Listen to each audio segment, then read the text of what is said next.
Buenos días. En esta clase vamos a hablar sobre parasitosis entéricas. Los objetivos de esta clase son tres. En primer lugar, identificar cuáles son los factores que contribuyen a la transmisión, establecimiento y patogenia de las enteroparasitosis. En este contexto también vamos a identificar cuáles son las más adecuadas medidas de profilaxis para evitar la transmisión. Durante el transcurso de la clase vamos a repasar algunos aspectos bioquímicos y fisiológicos relativos al aparato digestivo y su relación con las parasitosis. Vamos a repasar los estadios infectantes y vías de infección y los vamos a asociar a la profilaxis. Vamos a determinar cuál es la localización de los distintos enteroparásitos, asociarlos a la patogenia y por lo tanto a las posibilidades de diagnóstico presuntivo a partir del desarrollo de patología y manifestaciones clínicas más relevantes. Y por último, a partir de todos estos aspectos vamos a determinar cuáles son los más adecuados abordajes para el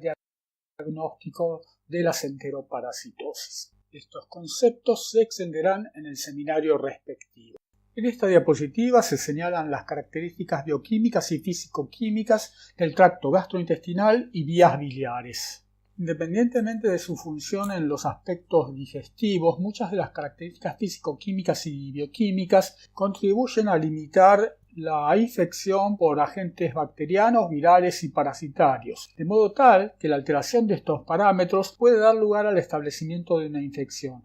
Dichas alteraciones pueden ser producidas por el propio agente infeccioso a posteriori de la infección o pueden estar vinculadas con alteraciones en la dieta u otros factores, incluyendo comorbilidades, tanto de origen infecciosas como no infecciosas. Como recordarán, y es fundamental desde el punto de vista de la transmisión, muchos de estos estadios se desarrollan en el medio ambiente, al cual contaminan y del cual el ser humano en contacto puede adquirir la infección, sea en forma directa en contacto con la tierra, como vamos a ver luego, o en contacto con alimentos contaminados por dichos estadios parasitarios. Esta diapositiva ilustra mediante fotografías la morfología de dos parásitos que clásicamente se encuentran en población pediátrica. Por un lado, Giardia duodenalis, que es un parásito cosmopolita, es decir, se haya distribuido prácticamente en cualquier latitud y longitud, y por otra parte, Ascaris lumbricoides, que es el minto nematode de regiones templadas. Como vamos a ver luego, algunos de los estadios que se muestran en esta diapositiva pueden ser observados mediante métodos de diagnóstico directo, en tanto que otros solamente se muestran con carácter ilustrativo, como por ejemplo la presencia de larvas de Ascaris lumbricoides en pulmón. Esto último no es un hallazgo habitual en el diagnóstico parasitológico. En esta diapositiva se reseñan las posibles fuentes de infección y los distintos estadios parasitarios que pueden estar en las mismas. Por ejemplo, en el agua podemos encontrar huevos y quistes. Me refiero al agua de bebida a través de la cual ingresan estos elementos parasitarios al aparato digestivo. Por otra parte, en el suelo también podemos encontrar huevos, quistes y larvas, en general como consecuencia de las prácticas de fecalismo, es decir, de deposición de materia fecal en el suelo que luego contribuye a la maduración en el caso de algunos estadios o contribuye a la contaminación indirecta del agua o alimentos.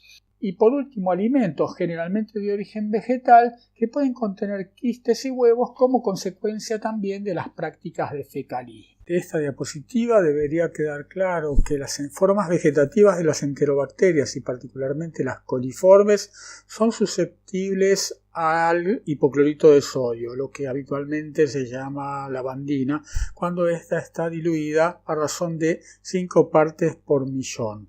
Importa señalar, sin embargo, que los quistes y huevos de los parásitos no son susceptibles al mismo. Por esta razón es necesario calefaccionar el agua con el objeto de que hierva por lo menos 3 a 5 minutos a fin de destruir a los parásitos. Esto se logra como consecuencia de la desnaturalización de las proteínas tanto estructurales como funcionales de los estadios huevo y quiste, lo que da lugar a su muerte. Esto da lugar a limitaciones si pensamos en términos de la población afectada, que en general es población de bajos o muy bajos recursos y que por lo tanto su acceso al gas es relativamente limitado o significativamente limitado, con lo cual la práctica de hervir el agua muchas veces se ve impedida, por lo menos en el largo término.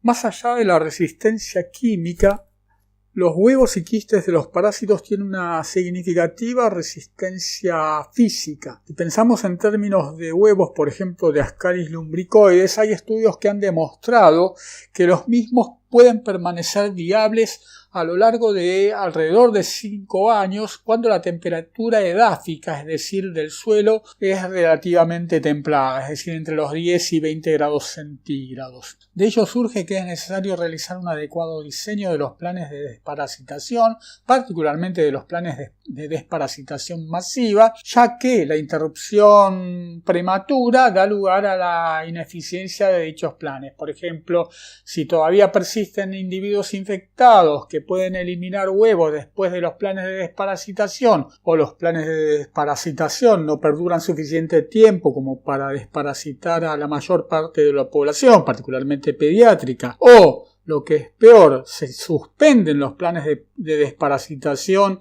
y esto da lugar a que, como consecuencia de la persistencia de los huevos en el medio ambiente, los individuos se vuelvan a parasitar, todo el esfuerzo económico y social va a ser absolutamente en vano. En la medida en que los parásitos que se encuentran en el medio ambiente pueden resistir distintas condiciones, tanto climáticas como edáficas, ocurre la posibilidad de infección y, una vez infectado, el individuo tiene capacidad para transmitir la infección. Por lo tanto, en este contexto, toma importancia tanto la vía de infección, es decir, de ingreso, como de egreso, es decir, la vía a partir de la cual el patógeno, en este caso los enteroparásitos, salen del individuo infectado y particularmente el estado en que salen del individuo infectado. Puede ocurrir que emerjan del hospedero inmediatamente infectantes, en tanto que otros deban madurar en el medio ambiente.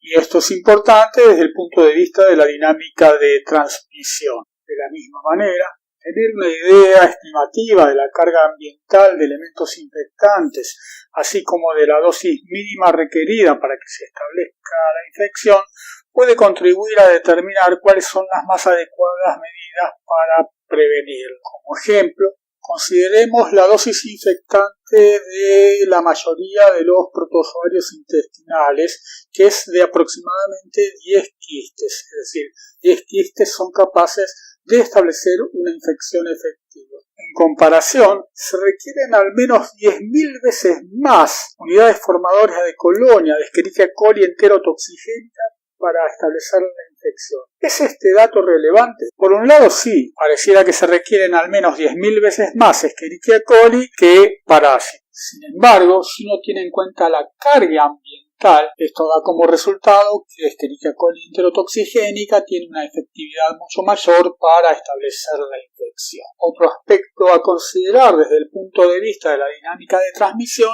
es la vía o puerta de entrada. Si bien en términos generales esta es la vía oral, bajo circunstancias particulares y en el caso de ciertos patógenos y particularmente parásitos, la puerta de entrada suele ser percutánea, como por ejemplo en el caso de las uncinarias o en el caso de Strongyloides stercoralis. Esto impone al parásito ciertos requisitos para establecer una infección efectiva que termine dando lugar a su localización en el intestino delgado. Es decir, la posibilidad de establecerse en el intestino delgado es claramente más difícil para Strongyloides stercoralis, que tiene que hacer todo un recorrido extraintestinal, que para otros parásitos que directamente ingresan por vía oral y alcanzan su localización definitiva en el intestino delgado o en el colon de forma directa, tal como ocurre en el caso de los protozoarios intestinales o en el caso de los nematodes o cestodes que no realizan ciclos extraintestinales. A esta altura del curso deberían tener claro que son las características de diseminación y localización de los patógenos lo que determina las consecuencias fisiopatológicas y, como consecuencia de ello, la emergencia de los signos y síntomas clínicos. Por supuesto, también hay que tener en cuenta los propios mecanismos patogénicos de los diversos patógenos y, en el caso que nos compete, de los enteroparásitos. Estos, a su vez, asociados a aspectos epidemiológicos y estudios complementarios permitirán configurar un adecuado diagnóstico presuntivo. En la diapositiva se representa, en el contexto de las infecciones enteroparasitarias, la localización de distintos parásitos intestinales, distinguiéndolos de acuerdo al grupo al que pertenecen y su localización, es decir, alta, intestino delgado, o baja, colon. Sin embargo, también es importante señalar que tanto en el intestino delgado como en el colon en particular, los parásitos pueden tener diferentes localizaciones. No es lo mismo la localización rectosigmoidea que la localización fecal desde el punto de vista de la patología y por lo tanto desde el punto de vista de los signos y síntomas que emergerán de estas localizaciones. Esto sin considerar aún los mecanismos propios patogénicos que los parásitos desencadenan. En relación con este último concepto,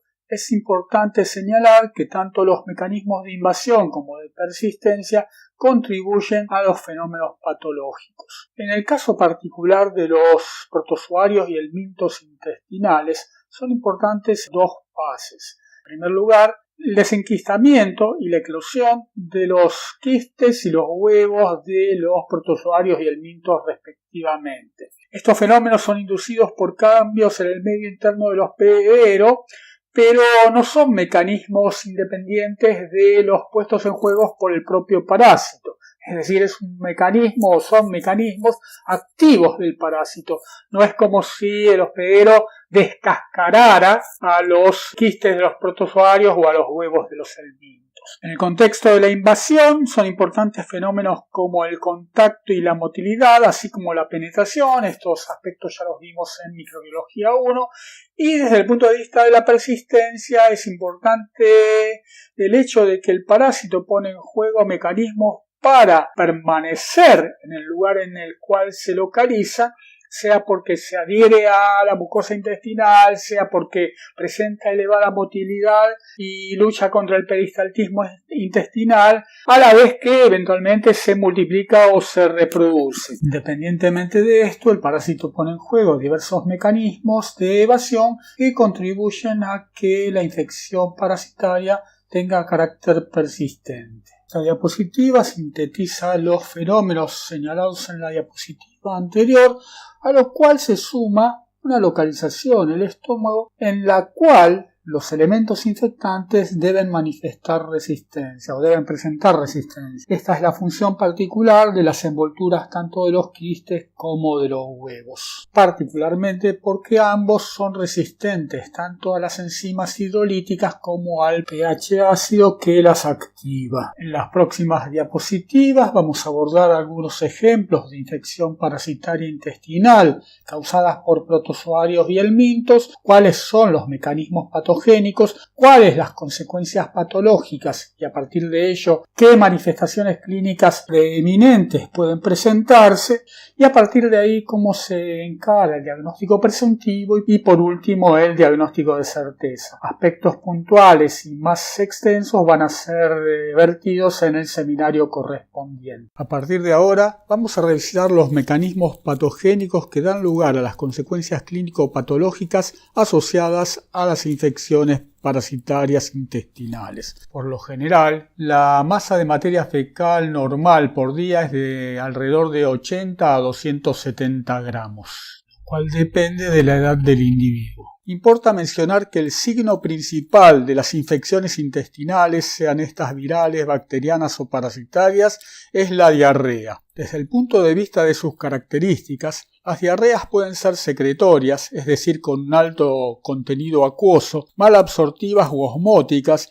asociadas generalmente a la incapacidad de absorción de lípidos complejos o carbohidratos complejos, lo cual les da un aspecto blanquecino y pastoso y maloliente, inflamatorias, aquellas en las cuales se observan por microscopía leucocitos, y por último, mucosanguinolentas, aquellas en las cuales se observa alto contenido de moco, así como eritrocitos aparte de leucocitos. Por último, corresponden mencionar las deposiciones con melena. Estas son estrías de color negro correspondientes a la digestión alta de hemoglobina. En general están asociadas a úlceras gastroduodenales, pero también es relevante considerarlas como diagnóstico diferencial en el caso de las infecciones por uncinarias, ya que en el caso de las uncinarias, dado que la infección es a nivel del intestino delgado, no se observarán eritrocitos, sino generalmente sangre digerida. También importa señalar que el tiempo de evolución orienta sobre la etiología de la infección intestinal.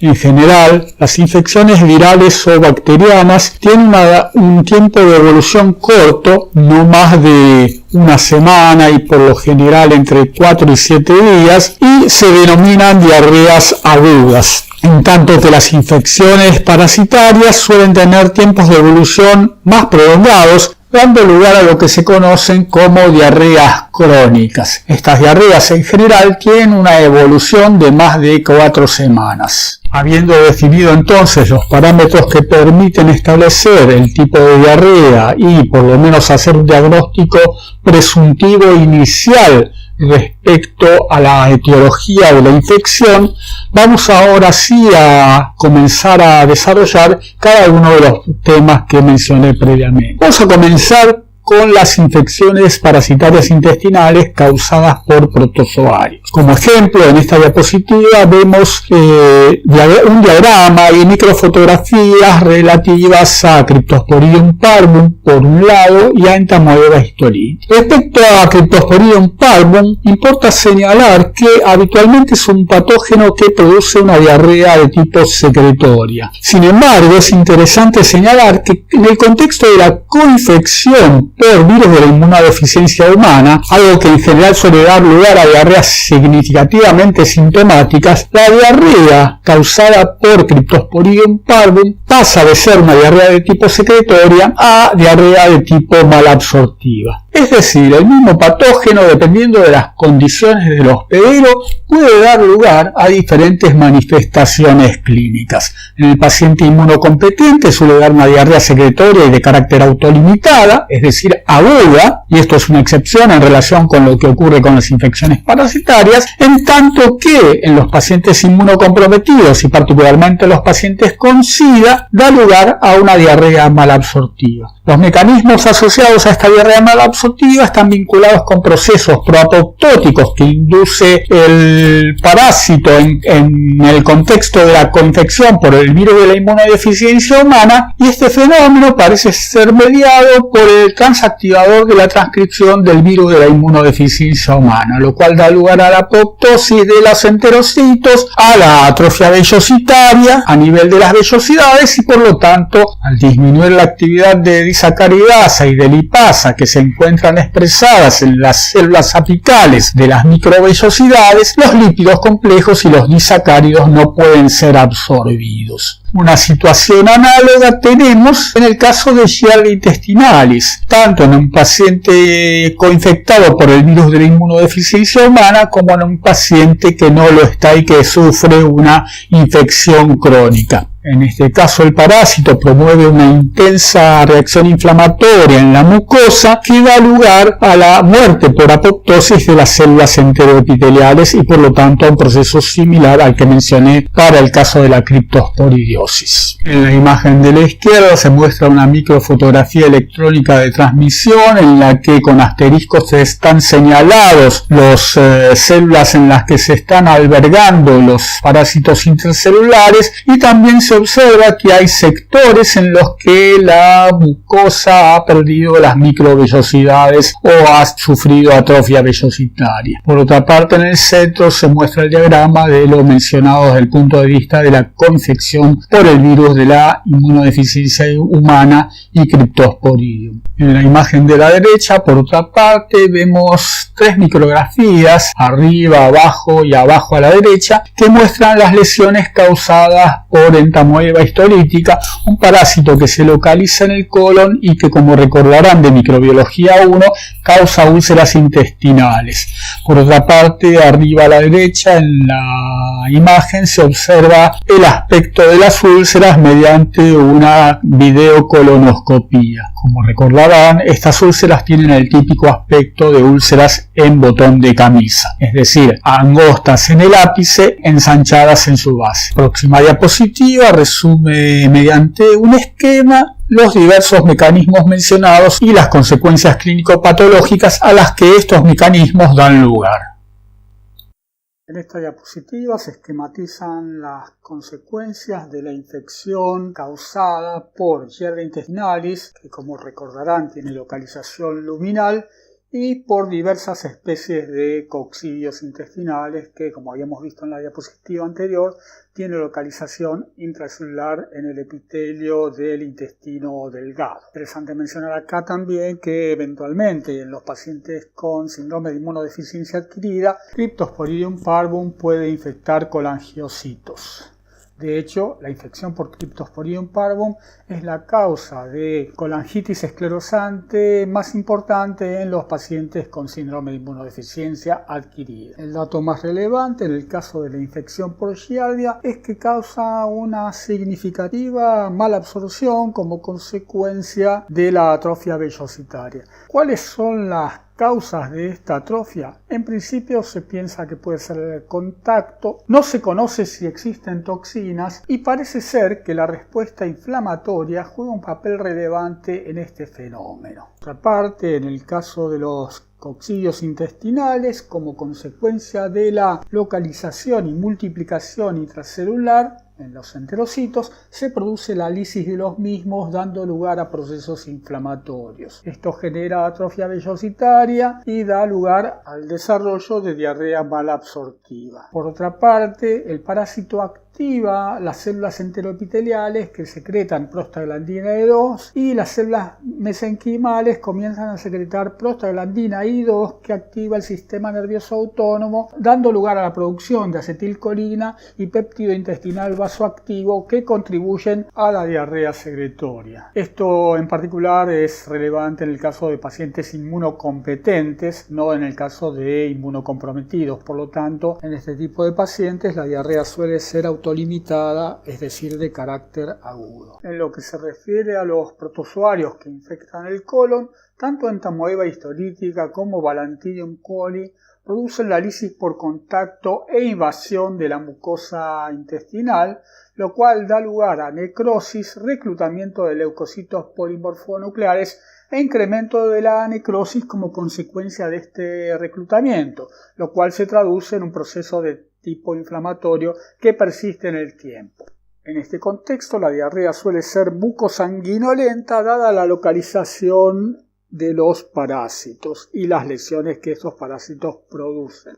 Este tipo de diarrea mucosanguinolenta es lo que se conoce como disentería y puede ser de origen parasitario, disentería mediana o disentería balantidiana, o bacteriana, el caso de la disentería causada por bacterias del género Shigella, en cuyo caso se habla de disentería basilar.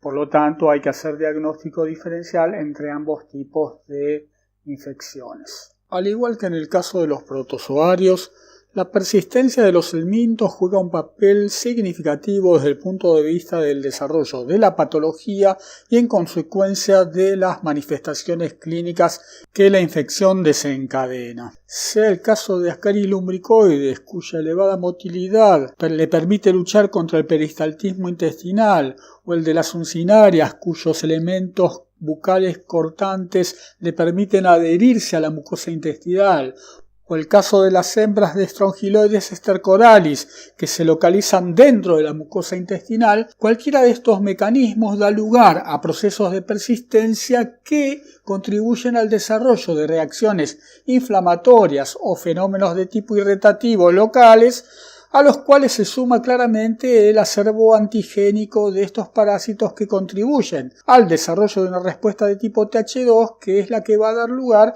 a un incremento significativo del peristaltismo intestinal.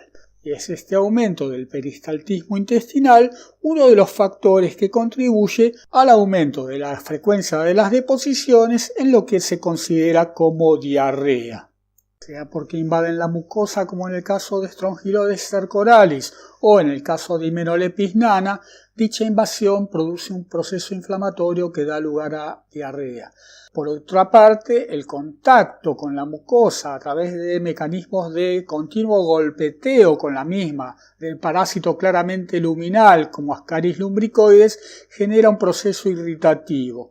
Y por último, como mencioné previamente, las uncinarias generan por contacto un fenómeno traumático a partir de la presencia en estos parásitos de placas o dientes cortantes que utilizan para acceder a la submucosa y a los vasos sanguíneos a fin de alimentarse con plasma y eritrocitos. Esto lleva a la necrosis de las células de la mucosa y como consecuencia al reclutamiento de leucocitos polimorfonucleares neutrófilos, entre otras células inflamatorias. Aparte de esto, dicho contacto genera microhemorragias y da lugar a lo que yo había mencionado previamente como melena. Esta diapositiva muestra a la izquierda una micrografía de una sección de microvellosidad intestinal en el intestino delgado, en la que se detectan dos cisticercoides de Hymenopteris nana. Y bien se trata de una microfotografía en blanco y negro, se notan claramente las células correspondientes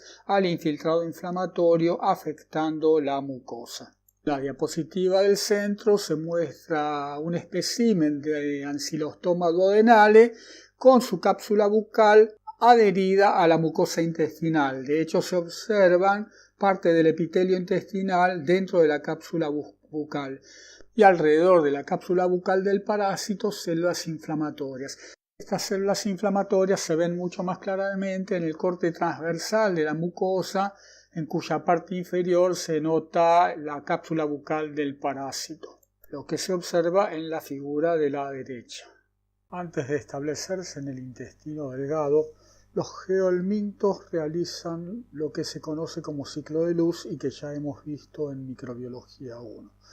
Como consecuencia de ello, migran hacia el pulmón donde se desarrolla el síndrome de Loeffler. Esta es una forma de eosinofilia pulmonar caracterizada, entre otras cosas, por el desarrollo de disnea, jadeo, tos, ocasionalmente erupción cutánea y fiebre. Es importante señalar que, con la excepción de los infiltrados inflamatorios migrantes en pulmón, todos los signos y síntomas mencionados pueden estar presentes en intoxicaciones medicamentosas y en procesos alérgicos, de modo tal que en este contexto es necesario realizar el diagnóstico diferencial. La fase migratoria y de tránsito por el pulmón se caracterizan por una variable eosinofilia periférica que depende del agente etiológico y bien la eosinofilia es un rasgo que caracteriza esta manifestación, es importante señalar que la misma es leve o moderada, oscilando entre el 5 y el 20%, cuando, por ejemplo, en las eosinofilias inducidas por alergia de tipo medicamentoso pueden llegar hasta el 40%. Si uno realiza placas radiográficas a lo largo del tiempo, verá que los infiltrados no tienen un desarrollo centrífugo como ocurre con las infecciones bacterianas, sino que van modificando su posición a lo largo del tiempo. En general, este cambio de posición es claramente ascendente desde la base del pulmón hacia el árbol respiratorio. En esta diapositiva se esquematizan a la izquierda los eventos que ocurren durante la infección por el parásito Strongyloides stercoralis, que, como recordarán, ingresa a través de la vía percutánea. Por otra parte, a la derecha, en la parte superior y media, se señalan los cambios que ocurren a nivel del pulmón como consecuencia de la migración larvaria. Puede observarse claramente que entre el día 0 y 5 de la infección hay un aumento del nivel de infiltrado desde el lóbulo inferior hacia el lóbulo superior derecho del pulmón, lo cual concuerda con el fenómeno de migración hacia el árbol respiratorio desde la base. Por último, la imagen inferior corresponde a una microfotografía del parénquima y un alvéolo pulmonar en el que se observan una larva de Strongyloides y un intenso infiltrado inflamatorio de características eosinófilas abarcando todo el parénquima y rodeando la larva. A diferencia de lo que ocurre con los helmintos que habitan en el intestino delgado, particularmente los geohelmintos que se localizan en el colon no realizan un ciclo de migración extraintestinal de manera natural. Por lo tanto, los mecanismos patogénicos y la patología emergente de los mismos suele estar limitada a la localización colónica. En el diagrama de esta diapositiva se esquematizan la patogenia y las consecuencias de los mecanismos patogénicos asociados a las infecciones por Trichuris trichura y Enterobius vermicularis. En primer lugar, en el caso de Trichuris trichura, el contacto a través de las lancetas da lugar a fenómenos de necrosis e inflamación con reclutamiento de leucocitos polimorfonucleares que intensifican el fenómeno de necrosis.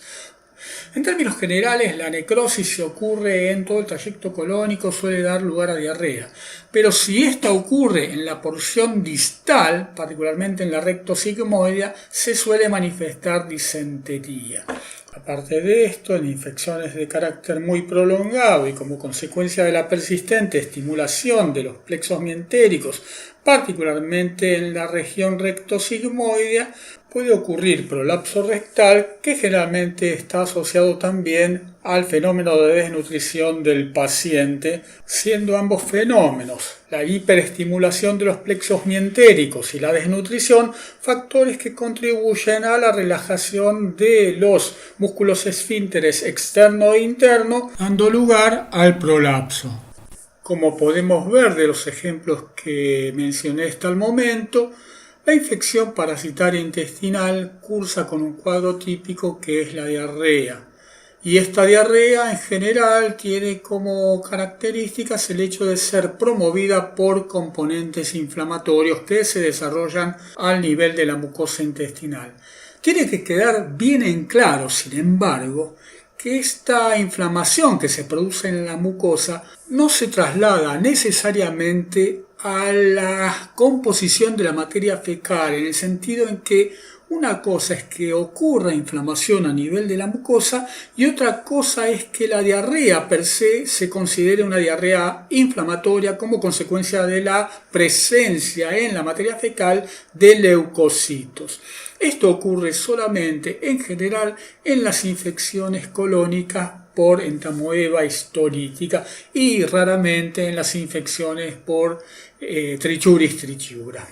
Un par de diapositivas que siguen vamos a ver que la diarrea no es el único signo o síntoma que puede aparecer en las infecciones causadas por helmintos intestinales, ya que estos, dependiendo de la carga parasitaria o de su tamaño, pueden dar lugar a otras patologías. El ejemplo que vamos a tratar corresponde al Ascaris lumbricoides, ya que este parásito permite entender cuáles son las consecuencias patológicas en función del gran tamaño del parásito, así como de la carga parasitaria. En el esquema de la diapositiva se representa a adultos de Ascaris lumbricoides en el intestino delgado, causando obstrucción y como consecuencia de ello un síndrome de abdomen agudo. ¿Cuáles son las causas para el desarrollo de este cuadro clínico? En primer lugar, el parásito mide entre 10 y 20 centímetros de longitud, dependiendo de si es un macho o una hembra plenamente desarrollados. Unos pocos parásitos de este tamaño no ejercen significativo efecto sobre el lumen intestinal. Sin embargo, en contextos socioeconómicos y ambientales en los cuales pueden ocurrir reinfecciones y particularmente en población pediátrica, la presencia de varias decenas o aún centenas de parásitos en el intestino delgado puede dar lugar a la formación de bolos u ovillos de parásitos que contribuyan a la obstrucción intestinal. Como consecuencia de esto se presenta dolor severo y de tipo cólico a nivel abdominal, sea a la palpación o en forma espontánea. Eventualmente el paciente también puede desarrollar fiebre si como consecuencia del fenómeno obstructivo hay ruptura de la pared intestinal y siembra de la flora bacteriana hacia el peritoneo. Otra consecuencia asociada a la alta carga parasitaria es la migración ectópica. Por ejemplo, Ascaris lumbricoides tiene la capacidad de migrar hacia el ducto de Wilson o al colédoco, como consecuencia de lo cual puede desencadenar pancreatitis o colecistitis respectivamente. Uno de los signos asociados a la obstrucción coledociana suele ser la ictericia, que en el estudio de laboratorio demuestra incremento de la bilirrubina a predominio directo. No lo ejemplifico en esta clase, pero pueden hacer una búsqueda en la web a los fines de determinar cuáles son las causas por las cuales Enterobius vermicularis causa apendicitis verminosa. En esta diapositiva se muestra en ejemplos fotográficos las consecuencias clínico-patológicas relativas a la carga parasitaria y al tamaño de los parásitos. En la diapositiva superior izquierda se muestra un campo quirúrgico en el cual se observa el intestino delgado, bajo el cual se muestran dos tazas en las cuales se han depositado grandes cantidades de Ascaris lumbricoides. A la derecha, arriba, por otra parte, se muestra el resultado de una apendicectomía en la cual se puede observar Ascaris lumbricoides. De hecho, la apendicitis por Ascaris lumbricoides también es otra complicación debido a la migración ectópica del parásito. Y por último, abajo, un estudio ecográfico muestra en el colédoco una imagen compatible con una colecistitis de tipo verminosa. Se señala con la flecha la posible presencia de un parásito que por sus dimensiones podría ser Ascaris. En esta diapositiva se señalan los factores que contribuyen a la severidad de la enfermedad parasitaria.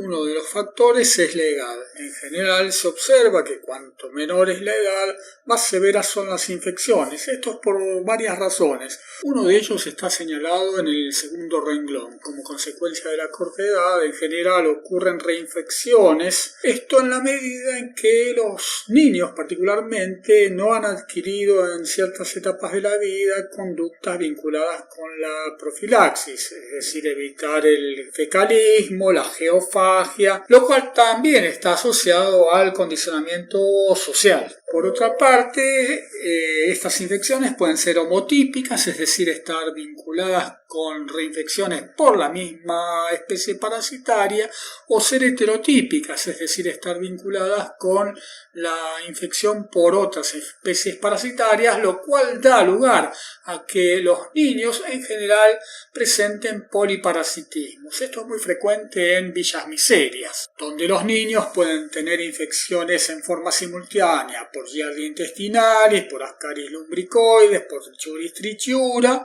y todos estos parásitos, ejerciendo daño a través de distintos mecanismos, contribuirán a que la enfermedad en términos globales sea más severa. Otros factores que contribuyen a la severidad ya los mencionamos en el ejemplo anterior cuando hablábamos de Ascaris.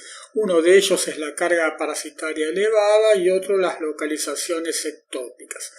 Todo esto lleva a cuadros en general desde leves a moderados e incluso severos de desnutrición. Más aún si uno considera en términos generales los procesos de infección parasitaria en el contexto de inmunodepresión, en realidad no se ha visto, por lo menos en la mayoría de los casos de enteroparasitosis, que los cuadros de inmunodepresión contribuyan a un aumento en la severidad de la enfermedad, salvo un caso en particular, el de la estrongiloidosis. Como Strongyloides stercoralis puede permanecer quiescente por prolongados periodos de tiempo, si sobreviene un proceso de inmunosupresión, la hembra puede dar lugar a la producción de una masiva cantidad de larvas. Estas larvas migrar por torrente circulatorio y hacer ciclo de luz y volver a instalarse en el aparato digestivo, particularmente en el intestino delgado, donde causan un síndrome de hiperinfección. Esto también puede ocurrir a nivel pulmonar, es decir, haber una acumulación significativa de larvas a nivel pulmonar. Por otra parte, en otro contexto puede darse lo que se conoce como un proceso de diseminación en el cual, a diferencia de lo que mencioné precedentemente, Las larvas migran ectóticamente por torrente circulatorio a diversos órganos, incluyendo riñón, sistema nervioso central, hígado y diversas otras vísceras, y en el contexto de esa migración arrastran en su cutícula bacterias que provienen del tubo digestivo, por lo cual pueden dar lugar a procesos de sepsis. En la diapositiva se señalan las consecuencias de la enfermedad parasitaria, particularmente en el caso de las progresiones crónicas, algunas de las cuales ya vimos, pero no tratamos el tema de las alteraciones cognitivas o de la debilidad. En primer lugar, las alteraciones cognitivas no son de carácter primario, es decir, los enteroparásitos no afectan el sistema nervioso central per se, sino que están vinculadas esas alteraciones cognitivas fundamentalmente a contextos sociales en los cuales, como consecuencia de la pérdida de días de escolaridad, particularmente en poblaciones pediátricas de hogares de bajos recursos económicos, se pierde la capacidad o se pierde la posibilidad de aprendizaje. Y lo que es significativamente importante, se pierde muchas veces la posibilidad de alimentarse, dado que por lo menos en parte una de las comidas diarias, el desayuno, es administrado por la escuela, al menos en el caso de la escuela pública. En las próximas diapositivas vamos a conjugar los abordajes que permiten llegar al diagnóstico de certeza. A partir del conocimiento de las variables epidemiológicas, de las variables clínicas y de los resultados obtenidos a partir de estudios complementarios, uno puede delinear un diagnóstico presuntivo. Su objetivo es acotar el posible espectro de agentes etiológicos responsables de las manifestaciones clínicas, es decir, de los signos y síntomas, así como optimizar las estrategias para el diagnóstico de certeza, tanto en cuanto a los abordajes metodológicos como en cuanto al tiempo requerido para su ejecución. En cuanto a los aspectos epidemiológicos desde el punto de vista del diagnóstico presuntivo de las enteroparasitosis, importa en primer lugar, y dada la endemicidad de muchas de las enfermedades enteroparasitarias, conocer el lugar de origen o de residencia del paciente. En segundo lugar, cuáles son las características de su entorno ambiental, es decir, la casa como el ambiente en el que trabaja, el tipo de alimentos que consume, tanto en cuanto a su calidad, si son vegetales, si son animales, si están adecuadamente cocidos o no, y la fuente de agua, particularmente en lo que respecta a la posibilidad de disponer de agua por red o de agua por bomba, es decir, agua de pozo, dado que dependiendo de la profundidad del pozo, ésta puede o no contaminarse con la napa freática. En general se considera que pozos seguros son aquellos que obtienen agua a partir de napas de más de 100 metros de profundidad. De la misma manera, las características del suelo, tanto en su domicilio como en el entorno en el cual trabaja, y el tipo de vestimenta, es decir, puede ocurrir que esté trabajando en un área donde sean endémicas las uncinarias y strongyloides y no tenga un calzado o ropa adecuado como para evitar el contacto del suelo con la piel. Aparte de volcar los datos epidemiológicos y clínicos del paciente, muchas veces es necesario realizar estudios complementarios. Estos pueden ser de laboratorio, como por ejemplo realización de hemogramas para determinar si existe anemia o eosinofilia, o estudios por imágenes para determinar si el paciente presenta un cuadro de tipo obstructivo y en qué consiste dicho cuadro obstructivo. Desde el punto de vista funcional, una de las pruebas más extendidas es la prueba de absorción de la dexilosa. La dexilosa es un monosacárido fácilmente absorbible por el intestino delgado en condiciones íntegras, en tanto que si existen alteraciones su absorción es menor. La prueba consiste en administrarle al paciente dexilosa por vía oral, determinar la concentración en sangre 1 hora después de la administración, ya que en ese momento se espera el pico de concentración en sangre, y a las 5 horas de la administración determinar la presencia de dexilosa en orina, mediante una prueba colorimétrica o basada en la detección por anticuerpos. Es importante señalar que la prueba requiere la preparación del paciente con un ayuno de frutas de por lo menos 24 horas y un ayuno total de al menos 8 horas. En resumen, teniendo en cuenta datos epidemiológicos, clínicos y de estudios complementarios, uno puede configurar un espectro reducido de agentes etiológicos o de etiologías no necesariamente infecciosas que pudieran dar lugar a las manifestaciones clínicas que el paciente presenta. En el recuadro inferior se presentan algunos ejemplos sobre estas características del diagnóstico diferencial. Por ejemplo, es necesario distinguir las infecciones causadas por Giardia de un espectro amplio de etiologías, todas las cuales producen síndrome de mala absorción. Lo mismo ocurre en el caso de la amebosis, ya que esta parasitosis cursa eventualmente con disentería. Por lo tanto, hay que hacer diagnóstico diferencial con otras etiologías infecciosas y aún con etiologías de origen inflamatorio no infeccioso que pueden cursar con disentería o cuadros de tipo disenteriforme. En la próxima diapositiva se expone el flujo de trabajo para arribar al diagnóstico de certeza. En términos generales, el diagnóstico de certeza incluye 3 fases principales.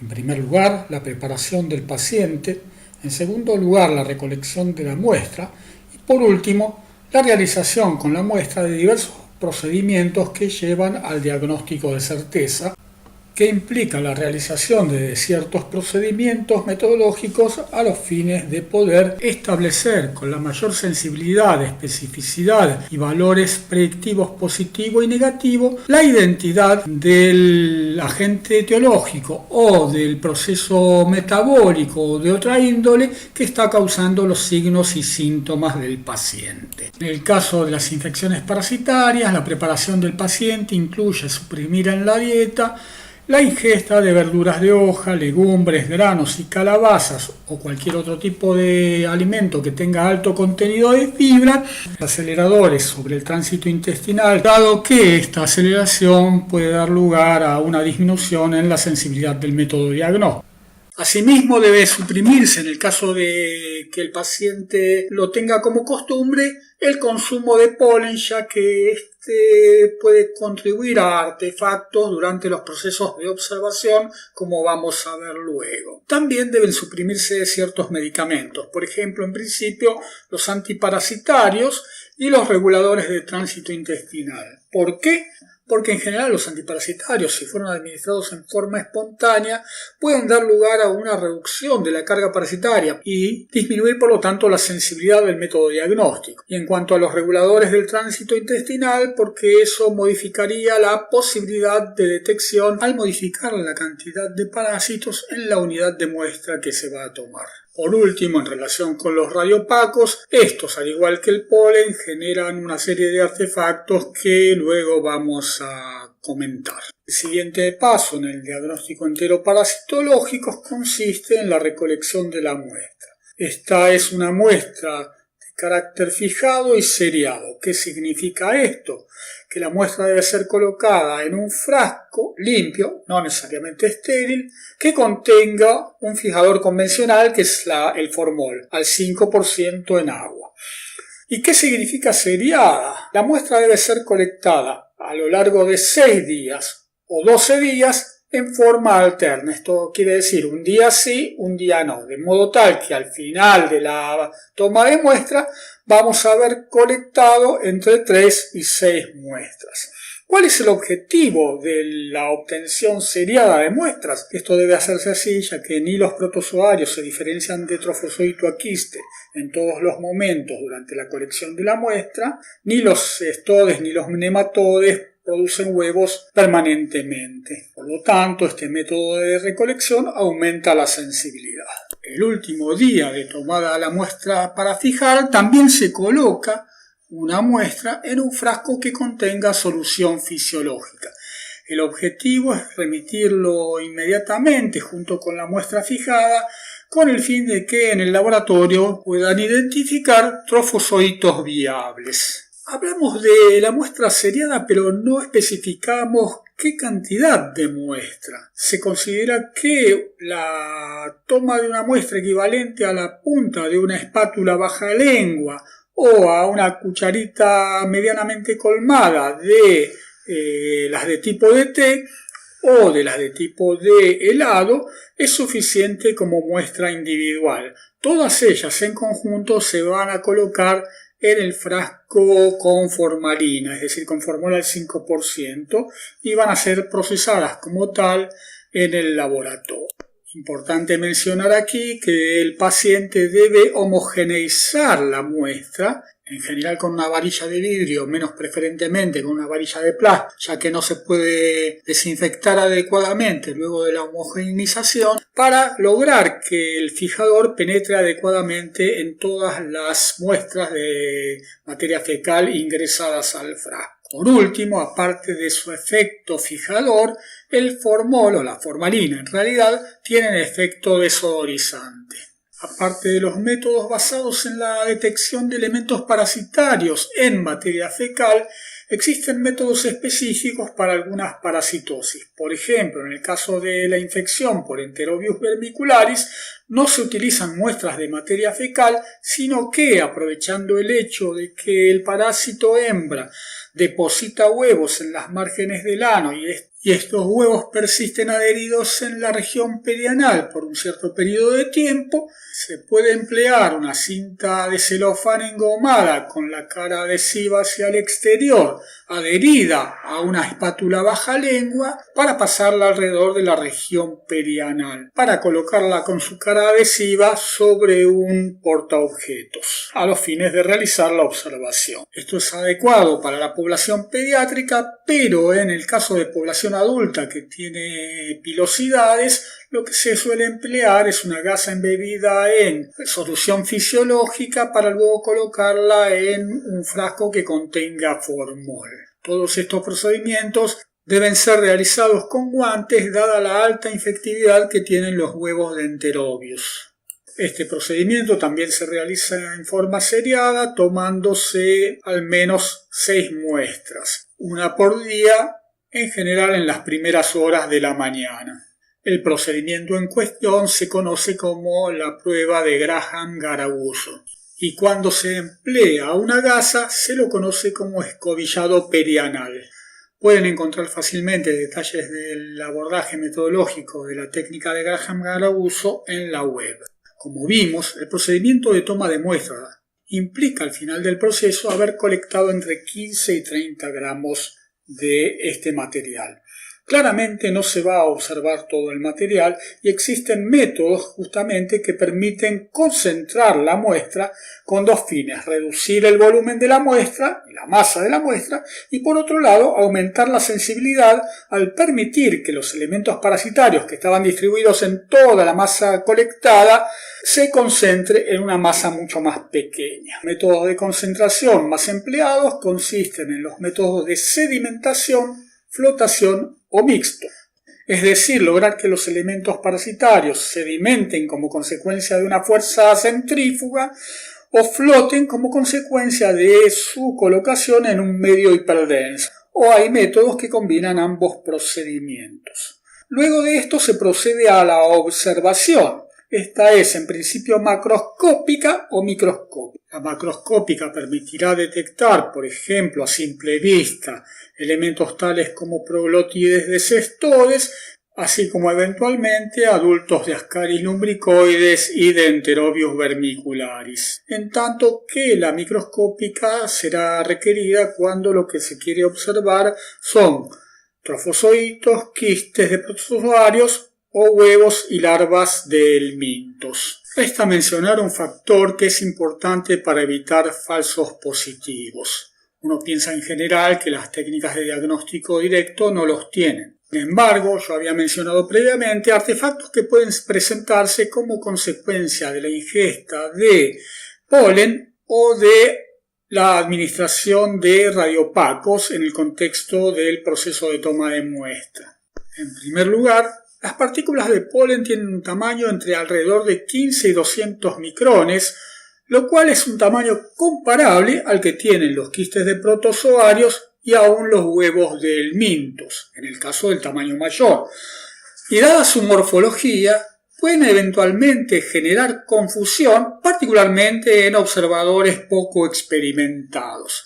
Por lo tanto, se informaría como positiva eventualmente una muestra de un paciente que ha ingerido polen. Esto es, se informaría un falso positivo. Respecto a los radiopacos, estos son sustancias no absorbibles que persisten en el tubo digestivo, en el caso de procedimientos de diagnóstico por imágenes. Y cuando son eliminados, los radiopacos son eliminados como pequeñas micelas que los procedimientos de concentración que vamos a ver luego no eliminan.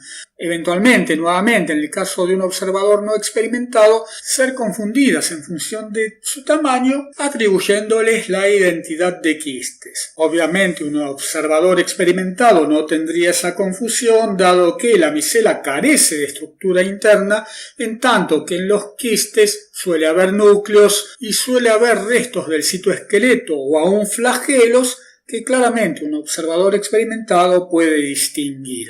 Desde el punto de vista de los abordajes para la observación, pueden realizarse montajes húmedos, que significa tomar muestras del material concentrado, colocarlas entre portaobjetos y cubreobjetos y mirarlas al microscopio óptico, en general a bajo aumento, 100 aumentos finales o 400 aumentos, raramente a 1000 aumentos, o realizar extendidos que serán coloreados con diversos colorantes para permitir la observación, sea de quistes o sea de trofozoitos en el contexto de la materia fecal. En la próxima diapositiva está representado el flujo de tareas que se realizan desde la toma de muestra hasta la observación microscópica. En el diagrama se representa uno de los tantos métodos empleados para la concentración de muestras de materia fecal, que es el método de Telemann modificado. Este método es uno de varios métodos que existen para este procedimiento. En este caso, en lugar de proveerse al paciente fórmula al 5% en agua, se le provee fórmula al 5% en una solución salina, tal que la densidad final es 1050 gramos por decímetro cúbico. La muestra de materia fecal se coloca en un tubo de centrífuga, a la cual se le agregan 2 mililitros de éter etílico. En realidad dice en la diapositiva éter sulfúrico porque es la forma en la que a partir del alcohol etílico se procede a la preparación del éter etílico. Se centrifuga a cierta velocidad durante un corto tiempo y se forman, como se observa en la imagen de la derecha, 4 capas. La capa inferior contiene restos de materia fecal y la mayor parte de los elementos parasitarios. Luego se encuentra la fase acuosa. En la fase intermedia se encuentran los lípidos y la mayor parte de la bilirrubina concentrada, y en la parte superior la fase del éter etílico, que contiene también gran cantidad de bilirrubina y toma desde tener un color claro, transparente, a un color amarillento. Se extraen cuidadosamente todas las fases por encima del sedimento para evitar el remezclado y se coloca una pequeña gota del sedimento entre portaobjetos y cubreobjetos para su observación microscópica. En esta última diapositiva, a modo de resumen y conclusiones, se presenta un punteado de los temas que tratamos en la clase. Nada más por el momento, muchas gracias, hasta la próxima.